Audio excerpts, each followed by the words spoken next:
quickly revise what we discussed yesterday. So yesterday we discussed that in the fourth chapter of Bhagavad Gita, Krishna uh, told Arjun the reasons of his coming down to this material plane. Um, Krishna said that Arjun, I gave this knowledge to sun god Vivaswan. Vivaswan gave this knowledge to Manu. Manu gave this knowledge to Ischvaku, and this is how this knowledge was coming down in succession. But because somehow the succession is now broken, so because you're my friend and you're my devotee, I am giving this knowledge to you. So Arjun immediately asked that, my dear Krishna, uh, that how can I understand that you gave this knowledge to sun god, because sun god is very senior to us. So then Krishna said that I and myself and you have taken many births, but I remember all of them, but you don't remember, because I come here in this material world by my internal energy, whereas an ordinary jiva comes to this material world by the arrangements of external energy. And then we discussed that uh, a, a living entity, a normal living entity comes to this world by the force of his karma and desires. And this all arrangement of taking birth in material world is arranged by the material energy of the Supreme Lord. Whereas whereas Lord coming down himself, it is all arranged by the Yoga Maya or the internal potency of the Supreme Lord. अजोपि सन अव्यय आत्मा भूतानाम ईश्वरोपि सन प्रकृतिम स्वामधिष्ठाय संभवाम्य आत्म माया. So we discussed this point. Then we discussed that Arjuna asked that when you appear. So Krishna said yada yada hi dharmasya glanirбhavati bharata. And then Arjuna asked, what do you do after your appearance? He said, paritranaya sadhunam vinashaya cha dushkritam dharma sanstharpanathaya sambhavami yuge yuge. So then we discussed the very crucial point that why Krishna comes personally, because paritrana sadhunam vinashaya cha dushkritam dharma sanstharpanathaya. So these things can be taken care by the representative of Lord Krishna also. In fact, we discussed that Lord Krishna has already instructed his Sudarshan Chakra and his club and his other weapons that when his devotees will be in danger, so even without asking Krishna, without taking his permission, they can go and solve the situation. And the example from Srimad Bhagavatam is Amrish Maharaj was saved by Sudarshan Chakra when Durvasa tried to kill him. So that means that in order to protect the devotees and in order to annihilate the miscreants, Krishna did not come personally. And for Dharma Sanstharpanathaya, Krishna may send any one of his representative, and Krishna do send his representatives from time to time to establish the religious principles. Just like Krishna sent Srila Prabhupada to re-establish this Krishna consciousness movement. So Krishna does not come here personally for all these reasons. Then what is the reason of Krishna's personal appearance? So we read from the Vishwanath Chakravarti Thakur's commentary. Srila Prabhupada quoted Srila Vishwanath Chakravarti Thakur that devotees, the pure devotees, those whose pure devotees' thoughts are always absorbed in Krishna and they feel pangs of separation. They feel anxiety because of being separated from Krishna.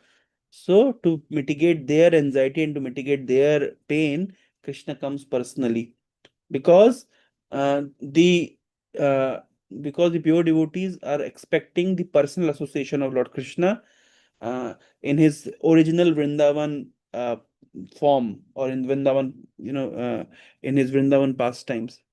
So Krishna can do everything through his agencies, through his representatives, indirectly. But to pacify the pure devotees, Krishna has to come personally. So that is one reason that Krishna appeared personally. Another reason is Krishna is the brand ambassador of the spiritual world. And until Krishna comes, no conditioned soul will become attracted toward the beauty and the bliss of spiritual world. So therefore, Krishna comes here personally, and advertise he advertise the spiritual world, because he is the brand ambassador. So these are the reasons that Krishna appears personally. And we also discussed that Krishna's pastimes are going on eternally. Eternally means Nitya Leela is going on different platforms. Say Krishna's pastimes are going on eternally in the spiritual abode, Krishna's pastimes are going on eternally in some parallel universes, Krishna's pastime is eternally going in Bhauma Vrindavan, Krishna's pastime is going in the heart of the pure devotee. And does conditioned soul get an opportunity to participate in Krishna's pastime or to get absorbed in Krishna's pastime? So we discuss, yes, there is an opportunity as uh, and we discuss this particular analogy that in the spiritual abode in Golok Vrindavan there is no birth pastime and there is no pastime in which Krishna kills the demons. But this particular pastime, the appearance pastime, the birth pastime, and the killing of demon pastime takes place in Bhauma Vrindavan. So similarly, in the heart of the pure devotees relishes Krishna's Rasalila pastimes, Krishna's Madhura Lila pastimes, and other pastime where Krishna is giving pleasure to his devotees. But the conditioned souls can easily understand that if he takes to Krishna consciousness, he takes shelter of Krishna, then they can feel that Krishna sitting in my heart is fighting with my anarthas. And this is how conditioned soul can also appreciate Krishna's pastime within his heart, within their heart. So therefore, we can say that Krishna's pastimes are going on eternally, even for the conditioned souls. And then we also discussed the example from Tulsidas. He wrote that iti vadati Tulsidas Shankar Shesh Muni Manaranjanam Mama Hridaya Kunj Nivas Karu Kamadi Khal Dalganjanam. Tulsidas said that just like my dear Lord Ramachandra, you entered into Dandakaranya and then you fought with Kharadushan and different demons and you destroyed them, you killed them all. Similarly, my heart is compared with the forest. It's a very dense forest, very dark forest. I am taking your shelter. I am requesting you. I am praying to your lotus feet. Kindly enter into my heart and destroy the anarthas and kama khal dal ganjanam. Kam, krodh, lobh, and lust, anger, pride, greed, envy, illusion, and different kinds of anarthas. And they are not alone. They are in groups. They are in big numbers, and they are hiding within my heart. Just like you killed Kharadushan, you kindly kill the demons from my heart. And so this is how Tulsidas Goswami is praying to the lotus feet of Lord Ramachandra, and that is our endeavor. That we request Krishna, you kindly enter within our heart and help us to eradicate all those anarthas, because on our own we do not have sufficient strength to eradicate the anarthas. And we also discussed yesterday that in Chaitanya Shikshamrita, Srila Bhaktivinoda Thakur explains the different demons that appeared in Vrindavan. So they are nothing but the uh, um, nothing but the anarthas that are going within our heart. And I gave the example of Aghasura, that Srimad Bhagavatam explains that Aghasura, when he opens his mouth, it used to touch the sky. And the question was very prevalent in my mind that how can Aghasura, a demon like this, because it looks like comic stories. Why Srimad Bhagavatam is propagating such comic stories? Because it is very difficult for us to comprehend. In fact, Mahabharata is quite easy to comprehend, but the stories, Krishna's pastimes in Vrindavan, where Krishna is killing demons, and the description of demon was very difficult for me to comprehend.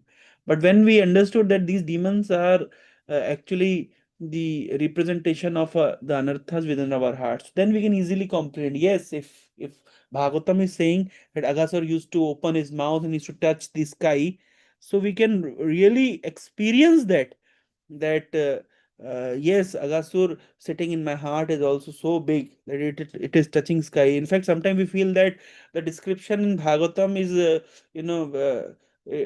it could have more elaborately explained, or Bhagavatam could have the size of Aghasur that is mentioned in Bhagavatam is little smaller than the Aghasur sitting in my heart. So so so we can see that. So this is how we can easily relate. So different pastimes are to be appreciated from different dimensions, from different angles. Pure devotee angle is one angle of appreciating Krishna's pastime. Shastric angle is another angle of appreciating Krishna's pastime, and sadhaka's angle is also very important angle. And we all being sadhakas, So we must learn to see Krishna's pastime in that in that dimension, through that vision. So these were the points that we discussed yesterday. So now coming to our the second day of our seminar. So let us little bit discuss about the different kind of anarthas, the science behind different kind of anarthas, and we'll enter it, and we'll see how Srila Bhaktivinoda Thakur has explained. We'll take a few demons today, and we'll find out what they exactly represent. So, uh, so the Anartha cycle has been explained in actually Madhure Kadambani of Srila Vishwanath Chakravarti Thakur. So, Madhure Kadambani, it's a very beautiful literature written by Srila Vishwanath Chakravarti Thakur. Madhure Kadambani. Uh, did we ever discuss, or devotees have discussed Madhure Kadambani in the congregation? It's a very important book because it gives the roadmap of our spiritual progress.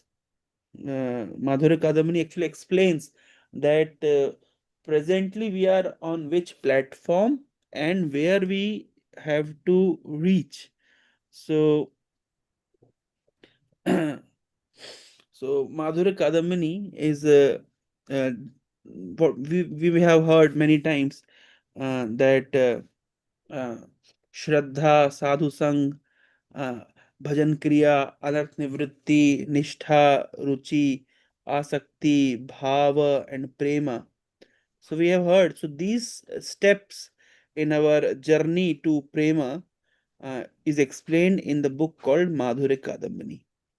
Yeah. So can everybody see this screen? Madhure Kadambani. Yes, Prabhu. So this is the book written by Srila Vishwanath Chakravarti Thakur, and as I said, it's a roadmap. It's a roadmap. It's kind of a GPS where exactly we are and where we need to head. It very nicely it has been explained. So of course we can, Madhuret Kadamne itself is a big topic that we can do a 6 day, 7 day seminar on it. But I would simply like to take all of your attention to a basic few details which has been explained in Madhure Kadambani. So first of all, the Madhure Kadambani explains that just like Krishna is independent in his appearance. Krishna appear in this material world. He did not have to depend upon anything else. So, for example, we discussed that Krishna is coming by because of his internal potency and not by his external potency. All of us, we come to this material world being influenced by the external energy of Lord Krishna, by the flow and force of our karma and desires. But Krishna's appearance is independent. In fact, Krishna can appear uh, can appear uh, even without any. Say, for example, Lord Krishna appeared from Sthambe, Khambe, from a uh, Bhagavatam says about appearance of Lord Narsimha Dev. So, as we all know that Lord appear from a khamba, a pillar. Sthambe sabhayam na mrigam na manusham. So this is Lord's complete independence. Uh, Similarly, Lord Varahadev, he appeared from the nostrils of Lord Brahma. So Lord is completely independent. Lord does not require the agency of father and mother to appear in this material world.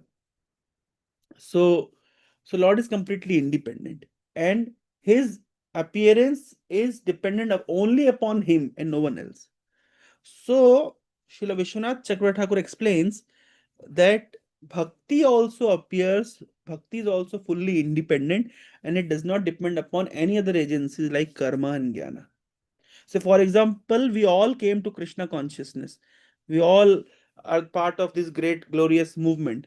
Now, if somebody will ask that Prabhu ji or Mata ji, how you came to Krishna consciousness? So, you cannot say that because I did this kind of pious activity and therefore by the dint of that pious activity I came to Krishna consciousness.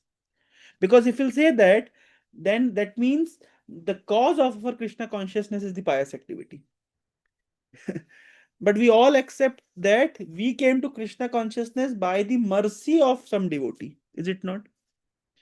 We may be engaged in kind of pious activities, we may be engaged in kind of sinful activities, and most of us must have been engaged, we were engaging in sinful activities. But then somehow something happened, some devotee showed us some mercy, and we came to Krishna consciousness. When somebody said, asked Srila Prabhupada, how much fortunate we are that we came to your lotus feet, we came to this glorious movement. What pious deeds we must have performed that, we got such great good fortune. Srila Prabhupada said, I created your good fortune. And that's the fact. So this is the first theme that Madhurya Kadambini discuss, that bhakti comes from bhakti. Bhakti comes from bhakta. Only bhakta can give bhakti. Nobody else can give bhakti. Nothing, neither jnana nor karma. So this is the first theme that has been discussed. And then Srila Vishwanath Chakravarti Thakur explains that can Krishna give bhakti? So he says no. Although in Tattva, Krishna can give bhakti, but actually Krishna doesn't give bhakti. The question is why Krishna doesn't give bhakti? Because if Krishna will give bhakti, so then someone may say, you got bhakti, I didn't got bhakti. That means Krishna is partial. So then people will find fault with Krishna, that Krishna has given bhakti to some and he haven't given bhakti to someone else. So Srila Vishwanath Chakravarti tells that according to Srimad Bhagavatam, there are three categories of devotees. There are Kanishta Bhakta, neophyte devotee. There is Madhyam Bhakta, intermediate devotee, and there is Uttam Bhakta, the perfect devotees. So one of the symptom of Madhyam Bhakta or intermediate Bhakta is there are so the definition this according to Srimad Bhagavatam, who is a Kanishta Bhakta, who gives reverence to the deity of the Lord but does not give reverence to the devotees of the Lord. So he is called a Kanishta Bhakta. And this is the definition according to Srimad Bhagavatam 11th canto. And who is a Madhyama Bhakta? So Madhyama Bhakta has four symptoms. He has great love for devotees. He has great love for the Lord. He has reverence for the devotees, and he preaches to those who are conducive, simple, and those who are ready to accept. And he stays away from those who argue unnecessarily. So these are the four symptoms of a Madhyamadikari Bhakta. And for a Uttamadikari Bhakta, the symptom is he considers everyone else as Bhakta except himself. So a Kanishta cannot give Bhakti, Kanishta cannot preach, because Kanishta is only attached to the Lord. He has nothing to do with devotees. And Uttama can also not preach, because Uttam Bhakta considers that everybody is a devotee. Who am I to preach? So it is said that Uttamadikari comes down to Madhyamadikari platform to preach. And the symptom of Madhyamadikari is that he actually distinguish between, whom shall I preach, whom should I give bhakti, and whom should I not give bhakti. So therefore, it is the jurisdiction and discretion of a Madhyamadikari devotee to give bhakti and not to give bhakti. That is what Srila Vishwanath Chakravarti Thakur is explaining in Madhurya Kadambini. Because by the definition, according to Bhagavatam, Madhyam Adhikari devotee has some discretion, that he distinguishes that this person is conducive, this person is argumentative, this person is antagonistic, and I don't want to preach him. But if Krishna will start doing it, people will find fault with Krishna. So the first thing is that Shraddha, it comes by the mercy of a devotee. A devotee has devotion in his heart and he gives devotion to someone else. That is how the Shraddha get transferred. And say we may have, say, X amount of Shraddha. So then with that X amount of Shraddha, what we'll do? We'll gradually uh, associate with devotees. Shraddha leads to Sadhu Sangha. To the extent I have Shraddha, to that extent I'll do Sadhu Sangha. And then what will happen in the sadhu sangha? In sadhu sangha, what will happen? Sadhu will give me instruction. That is called bhajan kriya. Sadhu will give Sadhu will give us bhajan kriya. And as I will engage myself in bhajan kriya, then the fourth stage, very important stage will come, that is called anartha nivritti. So this different layers or different steps has been explained by Srila Vishwanath Chakravarti Thakur in Madhurya Kadam. So Shraddha comes from the mercy of a devotee, then, or it may come from previous devotional service that someone has performed. There are, if I'll say that bhakti comes from from a devotee, then someone may say, there are some people, those who are born devotees. So how they are born devotees if they have, because if bhakti comes from a devotee, so even without associating with devotee, how they are getting bhakti? So they have received bhakti in their previous lives from some devotee, and therefore they have devotion in their heart. Prahlad Maharaj received bhakti when he was within his mother's womb. So a devotee receives faith on Krishna consciousness from another devotee. And as he has the amount of faith, as per the amount of his faith, he gradually associates with more devotees or deeply associate with devotees. Shraddha leads to sadhu sangha. And when you are in association of devotees, when you are in sadhu sangha, then immediately they'll give you bhajan kriya, chant 16 round, follow regulatory principles, uh, offer this kind of seva. So it's a natural process. Someone comes to Iskcon, Prabhuji, you do this kind of service. Mataji, you do this kind of service. So automatically, when a person comes in association of devotee, he gets bhajan kriya. You may start with this many number of rounds. You can start reading this particular book. You can listen to this particular lecture. So like this, there is a bhajan kriya. And then when there is bhajan kriya, it leads to anartha nivritti. Now this bhajan kriya has two levels: anishthit bhajan kriya and nishthit bhajan kriya. That means bhajan kriya before anartha nivritti and bhajan kriya after anartha nivritti.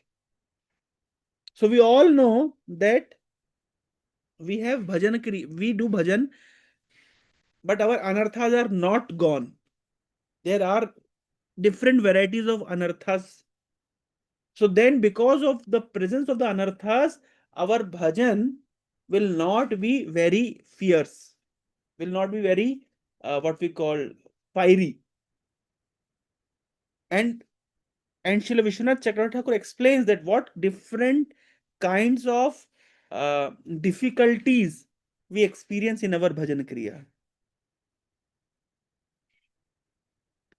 So Srila Vishwanath Chakravarti Thakur explains this that because of the presence of anartha, our bhajan kriya is not fixed up.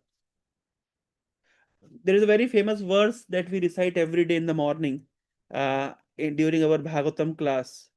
Narayanam namaskrityam naram chaiva narottamam devim saraswatim vyasam tato jaya mudiret. And the next verse that we recite is Nashta prayeshu abhadreshu nityam bhagavata sevaya. So here Nashta prayeshu abhadreshu nityam bhagavata sevaya. Then Bhagavatim Uttama Shloke Bhaktir Bhavati Naishtiki. So, by the regular attendance in the Srimad Bhagavatam class, by regularly hearing, reading, chanting, what happens? Our bhakti become naishtiki, nishthit bhakti, nishthit bhajan kriya. So, what we discussed, that because of the presence of anarthas, our bhajan kriya is anishthit bhajan kriya. But if we'll continue our bhajan kriya, it may be anishthit bhajan kriya, but gradually what will happen when anarthas will go away, then our bhajan kriya will become nishchit bhajan kriya, fixed up bhajan kriya. And that fixed up bhajan kriya will lead to nishtha, ruchi, asakti, bhava, and prema. So Srila Vishwanath Chakravarti Thakur explains that what are the different kinds of anarthas that because that uh, uh, doesn't allow our bhakti to become naishtiki, or doesn't allow our bhajan kriya to become naishtiki. So then he explains here in here in uh, Madhurya Kadambini, asmita, false ego, the bodily identification of I and mine, and to accept only direct perception as real. Raga, attachment, desire for material happiness. Dvesha, hatred, the repulsion to unhappiness or causes of unhappiness. Abhinivesh, absorption in body as the basis of sense gratification, and fear of death. So these are the different kinds of anarthas. Actually, these are the anarthas in their grossest terms. Say, for example, we may call that I am suffering from lust. So, why I am suffering from lust? The reason of lust is abhinivesh. What is that abhinivesh? I am a spirit soul, but I am considering myself this material body. So, my abhinivesh, my absorption is in the body. And therefore, I am becoming raga, I am developing raga towards body of opposite sex, some kind of attachment. So, abhinivesh, raga, dvesha, asmita. Asmita means I have forgotten my real identity as Krishna's servant. I have forgotten my real identity as soul, and I am identifying myself with material world. I am identifying myself with body and the things connected with the body. So if I say uh, lust, anger means when I do not get what I like. I like something, I have rag for something, and if I don't get it, I become angry. I don't like something, I had dvesha for something, if I get that, I become angry. So either lust, anger, pride, greed, envy, illusion, whatever we may call, we may define any number of anarthas. The roots of all these anarthas are explained by Srila Vishwanath Chakravarti Thakur as asmita, raga, dvesha, and abhinivesha. Of course, we need not have to, just muggle up, rectify all these terms, but this is just to make us understand that what are the root or deep causes of our anarthas. So in their crudest form or in their subtlest form, Srila Vishwanath Thakur has explained that these are the things which are actually the cause of all sorts of anarthas. And let me tell you, the just six anarthas are not just anarthas. There are n number of anarthas. Actually, just like Srila Prabhupada explains, say in this material world, everything is made up of three modes of material nature. So three modes of material nature is just like the three original colors. The three original colors are blue, yellow, and red. Now, by the permutation and combination of these three original colors, we get thousands and thousands of varieties of colors. Is it not? Similarly, by the permutation and combination of the three modes of material nature, we get thousands and thousands of effects of the modes of material nature. Similarly, these are in their rootest form, asmita, raga, dvesha, vinivesha. These are the what we call the causes of our anarthas. And by the permutation combination of these roots of the anarthas, uh, there are different kinds of anartha that have been manifested. Another example I would say for example, if somebody is suffering from a fever, so the fever is the symptom, but the attack by the virus is the cause. So this asmita, raga, dvesha, and abhinivesha, they are the viruses When they attack a living entity, so then symptoms of lust, anger, pride, greed, envy, illusion, and other kind of anarthas manifest.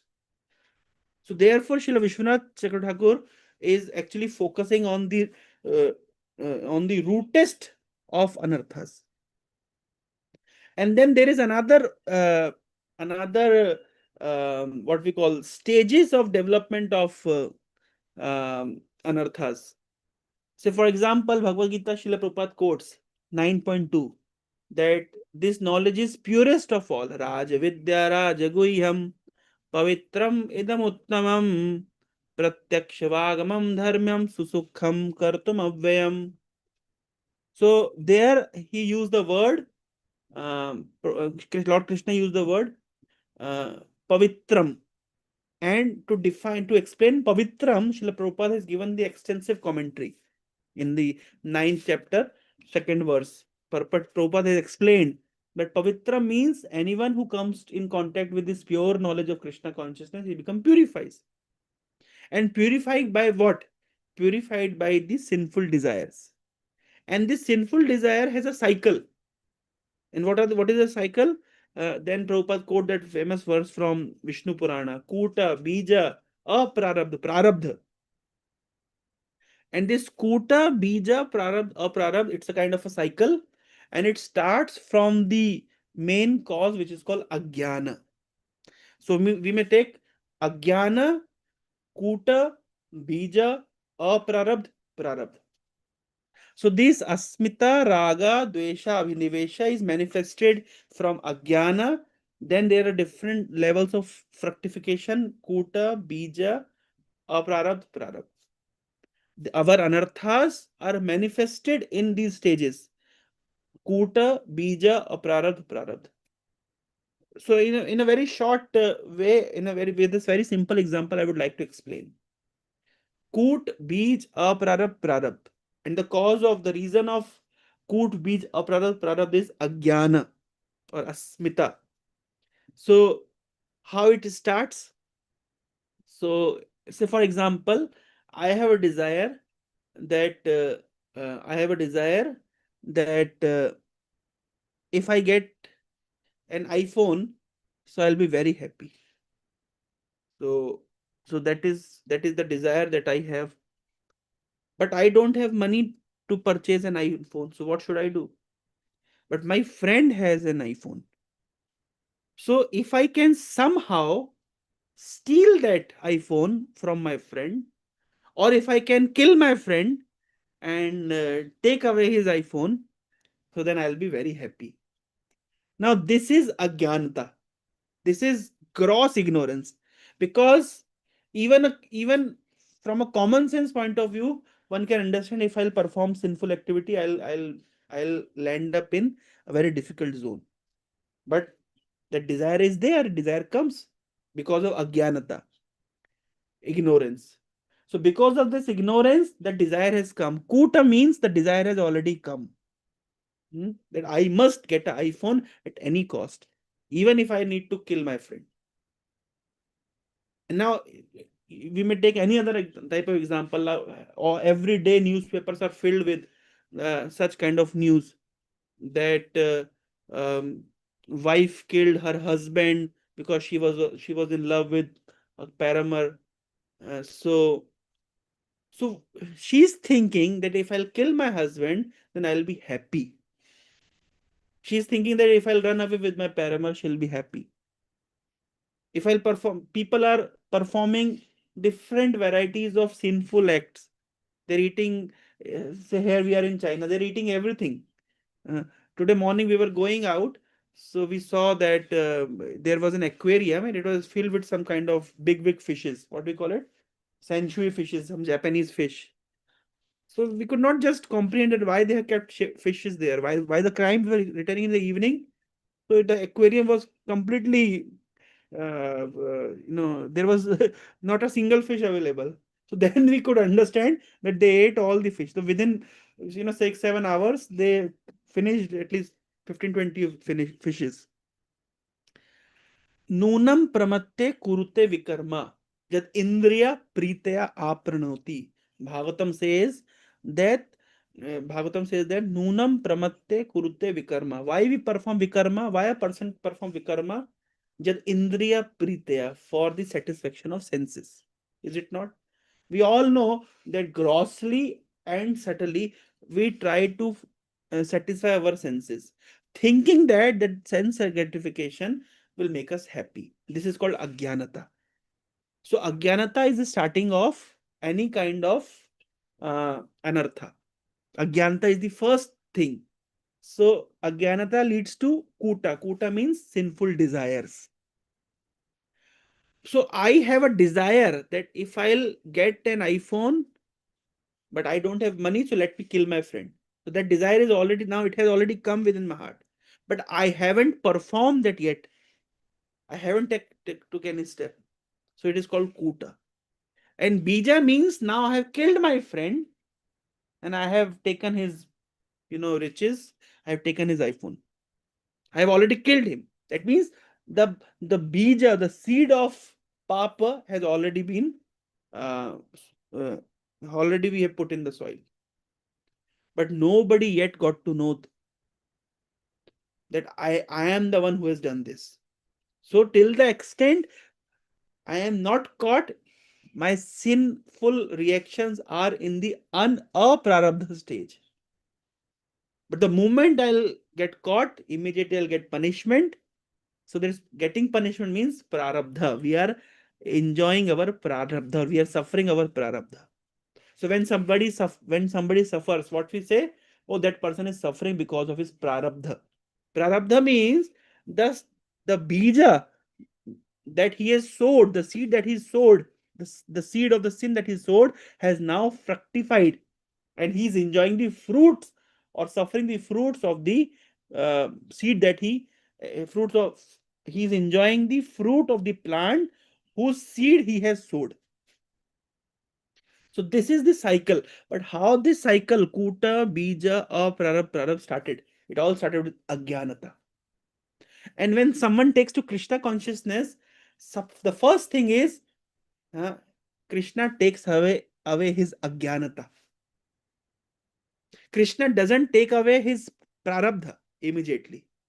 So therefore, sometimes people ask that, it is said that even if we chant once, so then all our Prarabdha, all our karma gets nullified. So if all our karma gets nullified, then why after it is said that after initiation, uh, during initiation, Guru takes away all your sin. So that's fine. If Guru takes away all your sin, then why you're suffering? Why I have diseases, or why I have difficulties in my life? If because if all these difficulties are the result of my karma, then Guru has already taken my karma. Then why am I suffering? The answer is the process of Krishna consciousness work in a reverse engineering way, reverse direction. And what is that reverse direction? It's not that Prarabdha will be taken care of first. No. The first Krishna will take care of Agyanata. And it's it's a big process. It's a long time taking process. Krishna takes away Agyanata.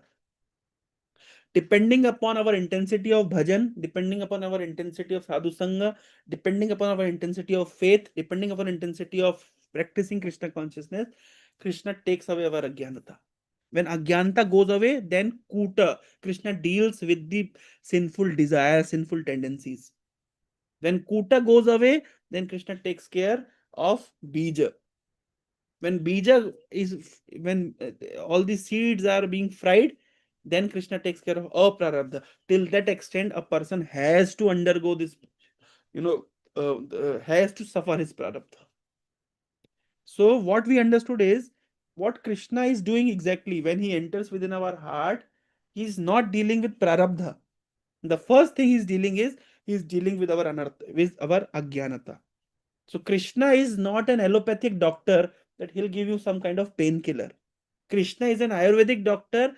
He'll deal with the cause of the anartha, and which is agyanata, which is asmita, which is raga dvesha. Even the asmita, raga, dvesha, binivesh has its roots in agyanata. So that is how it is.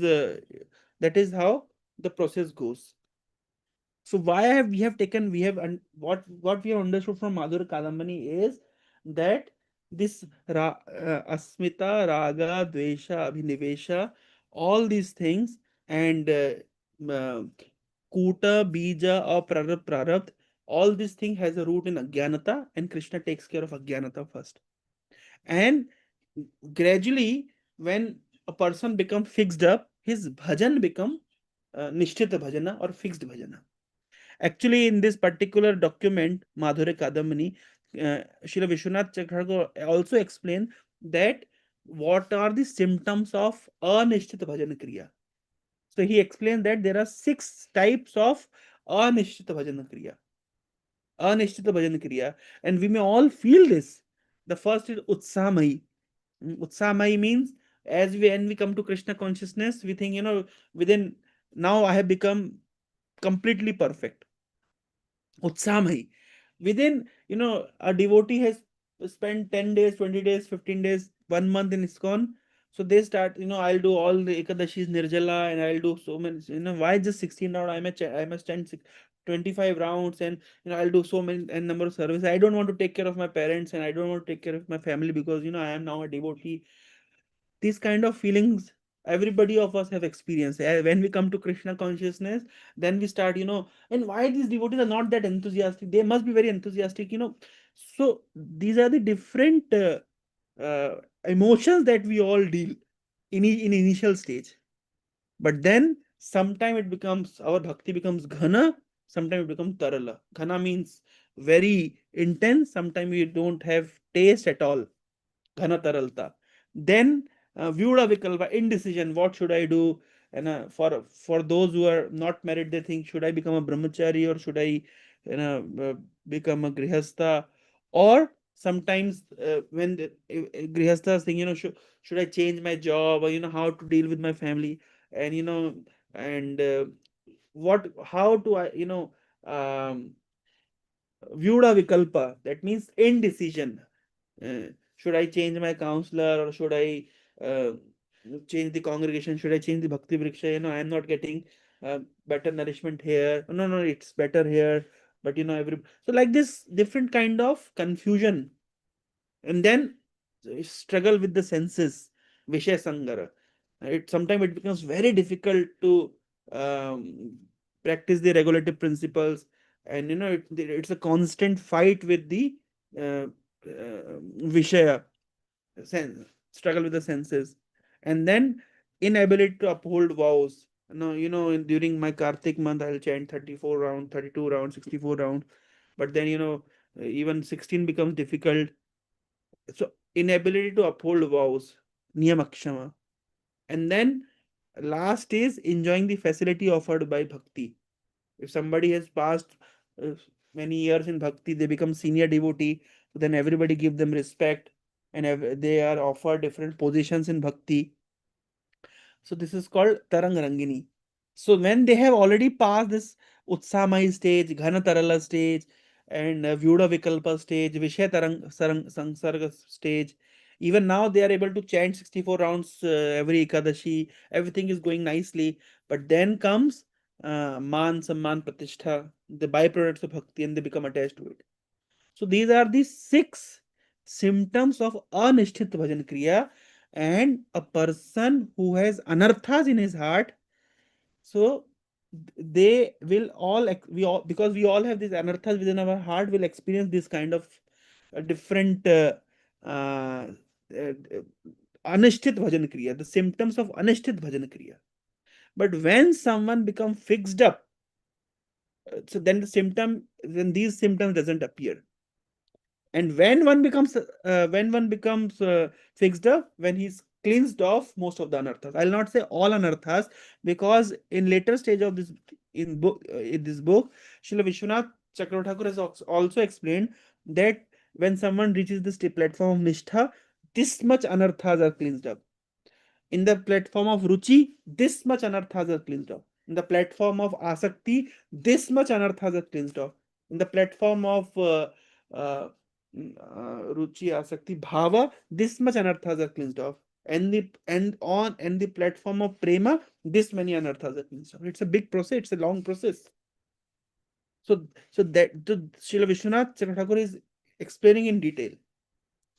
But the point that I need to make was that because of her anarthas, our bhajan kriya is anisthit, unfixed. It's not fixed up. But by the by if we'll continue our journey in Krishna consciousness, then gradually what will happen? Our bhajan kriya will become nishchit bhajan kriya. As a certain amount of anarthas will come down, then our bhajan kriya will become nishchit bhajan kriya or fixed bhajan kriya. Bhaktir bhavati naishtiki. And dear devotees, it's also a very important consideration that the out of all these stages, Shraddha, Sadhusang, Bhajan Kriya, Anarth Nivritti, Nishtha, Ruchi, Asakti, Bhav, Prem, this Anartha Nivritti takes a lot of time. And somebody may not cannot say that, I have spent 20 years in the moment, so I am free from all Anartha. It's not like that. It's not like that. Of course, there are devotees, those who have already passed of that stage. But there are devotees, those who have spent lot years in the movement, but still they're fighting with the anartha. It's very genuine, it's very natural. Why? Because although Krishna says in Bhagavad Gita that Teshaham Samudarta Mrityu Sansara Sagarat Bhavami na Chirarth Partha Mai Aveshita Chetasam. If somebody is absorbing his consciousness as me, I do not take time to deliver him. So the question is, if Krishna doesn't take time, then why Krishna immediately delivers? The answer is, we are struggling with our senses, we are associating with our mind and senses for millions of lifetimes. We have been obeying the instructions of our mind and senses for millions of lifetimes. So to come out of the influence of these anarthas, come out of the influence of our mind and senses, just with 10 or 15 years or 20 years of practice is not that simple. And that we all know that even if we are practicing Krishna consciousness, what is the intensity and what is the degree of our commitment? It's very questionable. So we cannot expect immediate results. But the point is that the science is, if somebody will continue on the path of Krishna consciousness, although it may be slow, but it may be steady. It may be slow, but if this anartha nivritti takes time. It's the longest phase in a journey of of a sadhaka.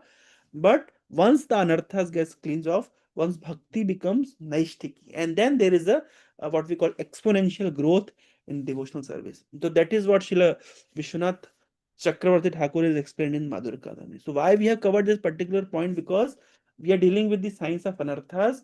Krishna is entering into our heart and he's cleansing of the anartha, but it's not like it's not like uh, uh, what we call as simple as it appears. Okay. I'll give you a very crude example for that. We were studying biotechnology. So uh, in our biotechnology subject, there was a experiment how to extract DNA from, say, a blood cell, of, or from a plant cell. So the description which was given in a theory book was maybe of, say, a two paragraph discussion. This is how, this is the you put certain chemicals and you do this and this, and then you can extract the DNA. But when we go into laboratory, it's a complex process. It takes 3 to 4 days for us to extract a very little amount of DNA from a plant cell. So I was simply contemplating, I was thinking, in textbook, it's a two-paragraph note, how to extract DNA. But when we are into the laboratory, it's a very complex and complicated process and it requires so many things. Similarly, cleansing our heart of anarthas, it looks very easy. Shraddha, Sadhusang, Bhajan Kriya, Anarth Nivritti, and then you're fixed up. But this anartha nibritti, and we hear Shrunvatam Sukatham Krishna Punya Shravana Kirtana Hriday Antasne Bhadrani Vidnoti Suetsnam. So Krishna enters from our Pravishtakana Randrana Bhavanam Swaroruham Dunoti Samalam Krishna. So Krishna, he enters from our ear to our heart, and he takes a bottle of harpic, and he takes a brush and then he cleans our heart. So Bhagavatam explains, and that's true. But then we need to understand that it's a gradual process. And therefore, Srila Rupa Goswami has said, Utsahat Nishchaya Dhairya. Dhairya means because out of all these stages, this Anartha Nivritti stage, Krishna entering in our heart and fighting with our anarthas, it's the longest journey in the life of sadhaka, and therefore it requires a lot of patience. And many times devotees give up in this particular stage. And what is the symptom or how they give up? Because they practice devotional service for some time, and they could not uphold the vows that they had taken, or they could not control their senses, and they become discouraged, and they think that we are disqualified for this process, and then they gradually give up. We need to understand at that time that even if we are falling for thousands and thousands of times, still there is chance, there is scope that we can get up and again begin our process of bhakti. So that is the beauty. We need to understand why, because it is difficult in one sense. So therefore, and similarly, the devotee leaders need to encourage their subordinates that you may fall down for thousands of time, but still I am there to support you the moment you are ready to, next time I'll be there. And we all may fall down, we all are falling down many times, and again start trying to get up, continue. So this is very natural process. We should not get discouraged by the slips and falls that come along our path. And last thing that I would like to add in today's presentation is there are many anarthas that appears that now they have gone away. They may come with a greater vigor after few years. Say somebody, if somebody says, now I have overcome my lusty thoughts. So for few years they may feel like that, but then it will come with greater vigor. Or somebody may feel, now I have overcome my competitive and envious mentality. But after some time it may again come back with greater vigor. The question is why it is coming down. Was it not cleansed properly? Actually, the answer is until and unless a devotee gets to the platform of prema, he'll not get atyantaki anartha nivritti. That means complete anartha nivritti. Until unless a devotee is not on the platform of prema. In fact, as we have read, that asmita or the bodily identification is the first cause of anarthas. Bhagavatam says, Pritir na javat mai vasudeve na muchyate deha jogi na tavat. Until unless there is priti na javat mai vasudeve. Priti na javat. Bhagavatam explains, na muchyate deha jogi na javat. Priti na.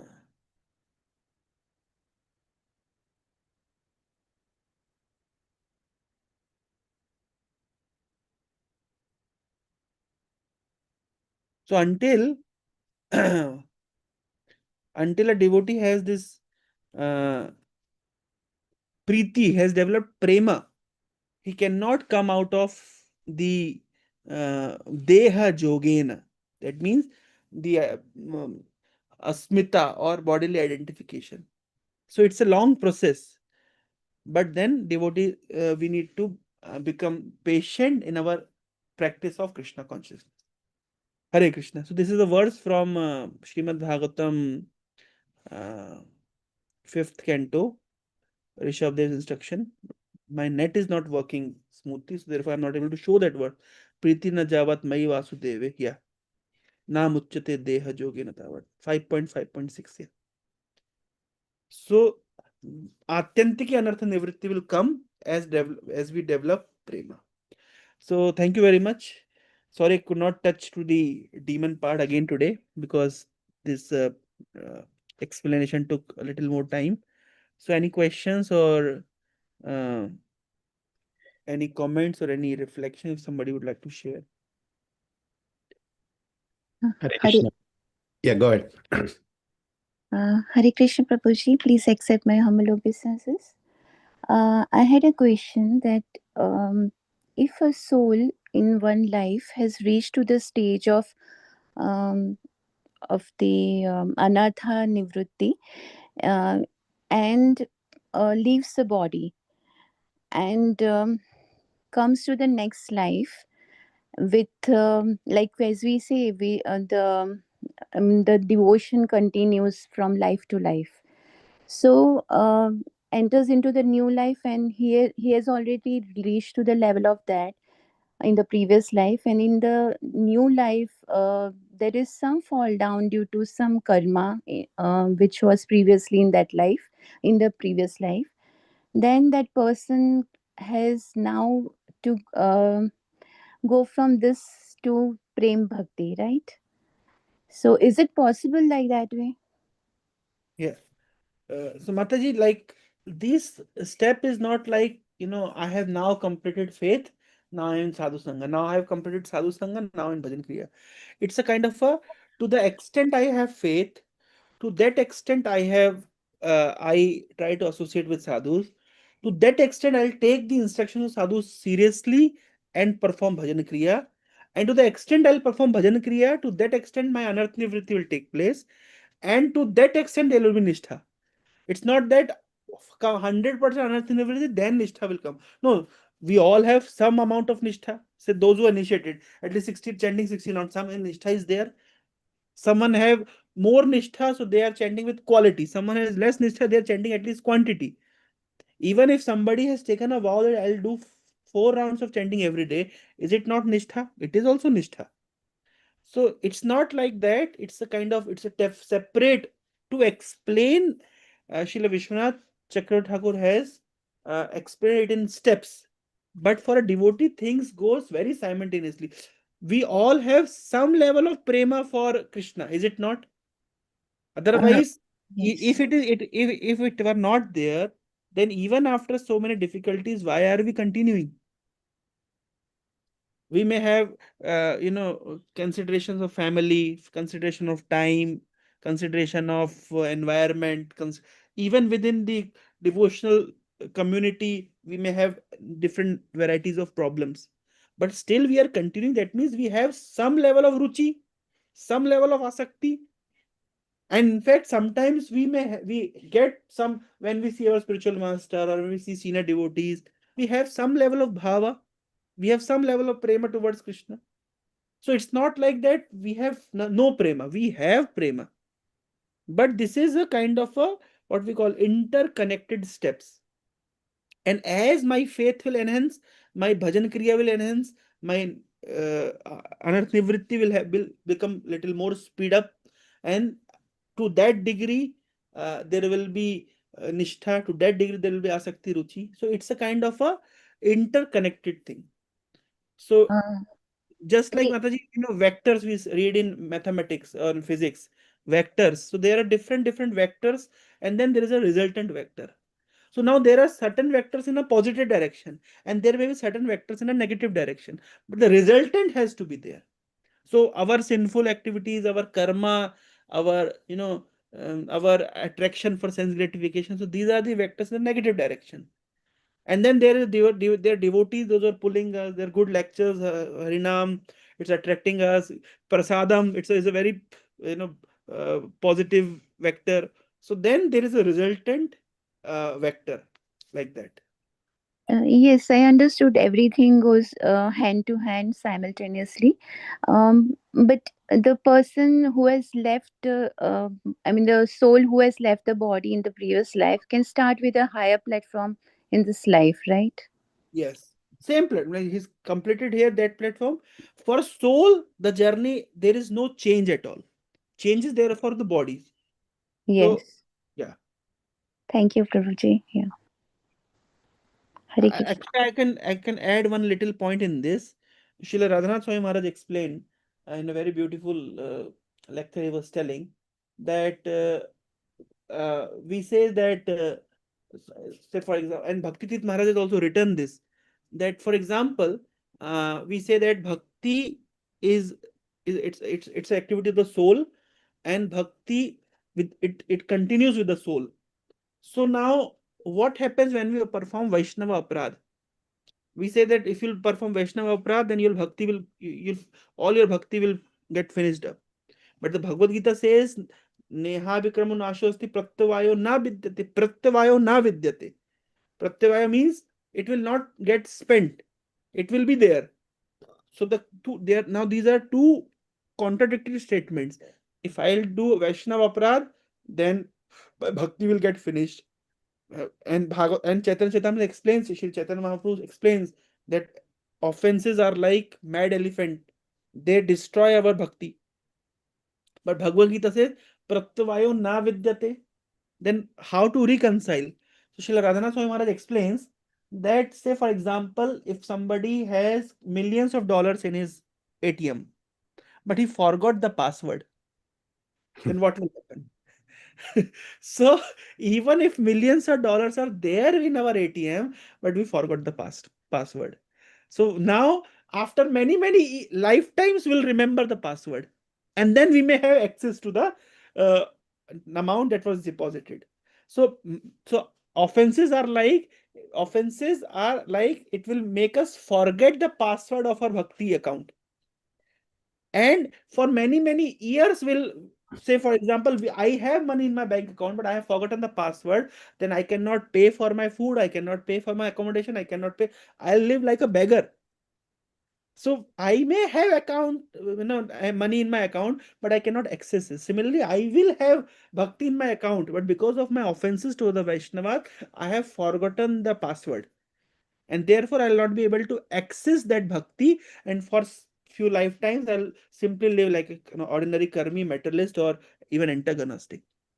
And then again, by the mercy of pure devotee, some pure devotee will come and in my ear they'll again tell me the password, and then okay, then I'll again revive back, and then I'll understand, and then he'll also explain me that, see, you were a devotee from your previous life, but for the point is, because of your offenses, because you made perform offenses to the lotus feet of the devotees, you have forgotten the password. Now you must be very careful. So this is how pure devotees reconcile everything. Radhanath Maharaj has reconciled what Chaitanya Chaitamrita is saying about Vaishnava Aparadh, and what Bhagavad Gita is saying about bhakti. So the point is, bhakti will be there, but if there is no password, then what? How will access it? How will access the benefits of it? Yeah. So in that condition, like there could be an exponential growth of any devotee at any time. Yeah, Um, exponential growth will always be there, but then, as I said, it's all resultant vector. Resultant vector means sometimes if we perform things which are contrary to our bhakti, then it will be the negative vector, and the result yes. will be taken care in account. Yeah. Yeah. Thank you, Prabhuji. Hare Krishna.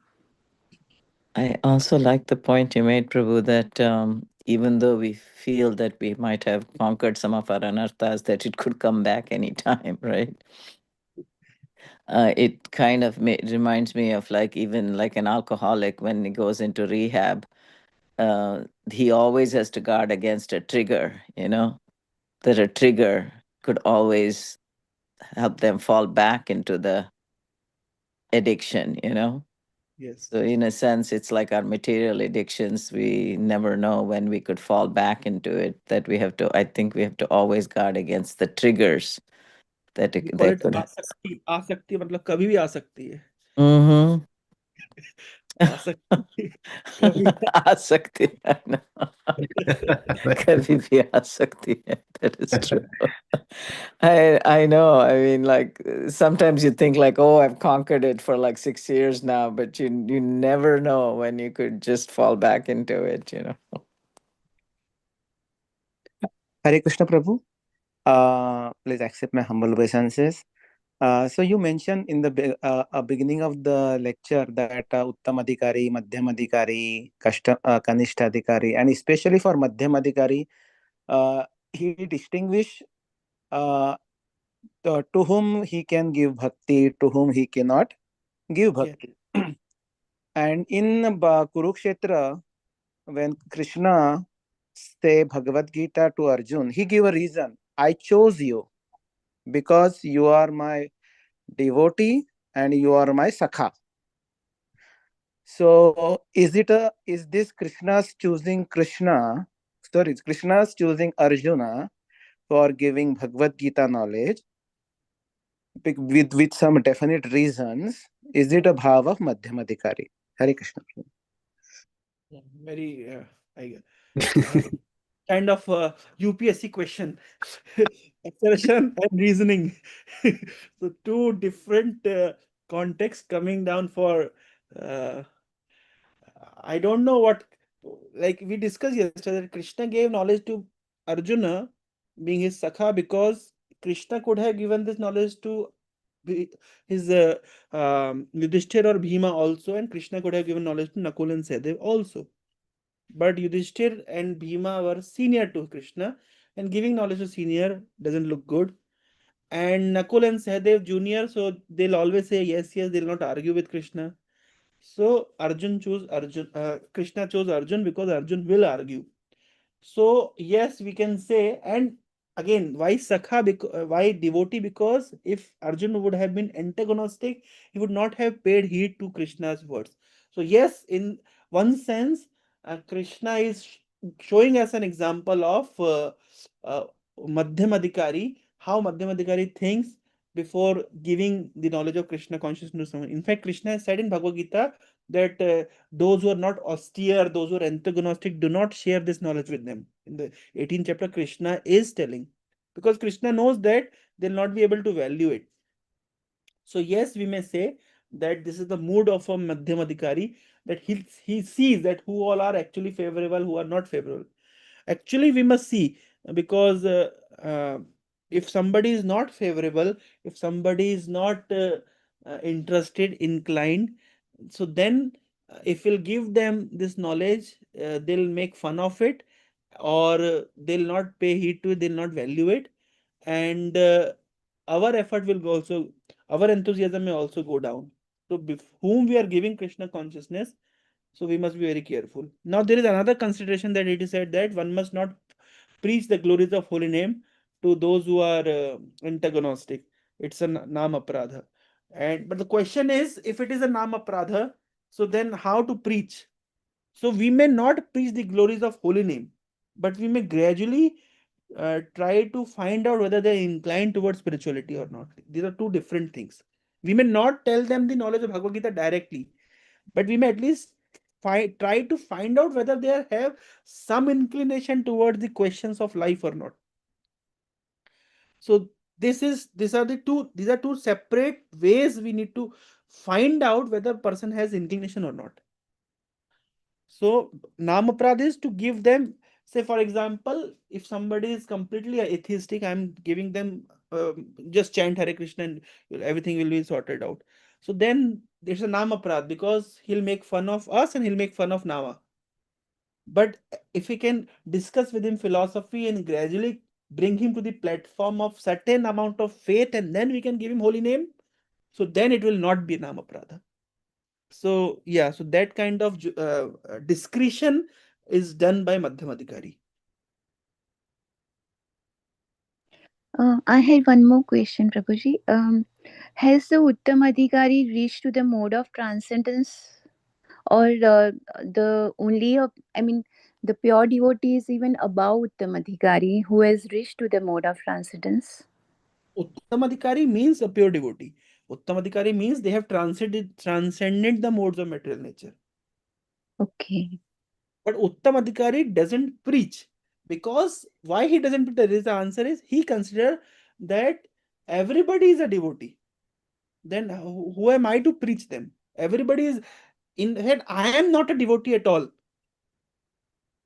So if somebody is maintaining their Uttamadikari status or Uttamadikari consciousness, they'll not be able to preach. So therefore, Uttamadikari comes down to Madhyamadikari thinking. Prabhupada is an Uttamadikari, because Prabhupada is, if you'll see the say final stage of Srila Prabhupada is begging forgiveness from everyone, that I have offended you, I've said, so many, I've chastised you, or if I have done like this, kindly forgive me. What does it mean? Prabhupada is on Uttamadikari platform, but the whole life he was chastising like anything. Why? Because Uttamadikari coming down on Madhyamadikari platform to teach and preach. Yes, thank you, Prabhuji. But.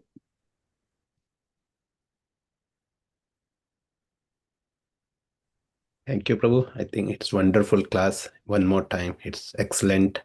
So many insights, and thank you. So, Hare Krishna. Let's offer our obeisances to all the Vaishnavas. Vancha kalpatarubhishcha kripa sindhu bhayevacha patitanam pavanebhyo Vaishnavebhyo namo namah. Ananta koti Vaishnavrinta ki jai. His Grace Tukaram Prabhuji ki jai. Yes, Hare Hare Krishna, everyone. Hare Krishna.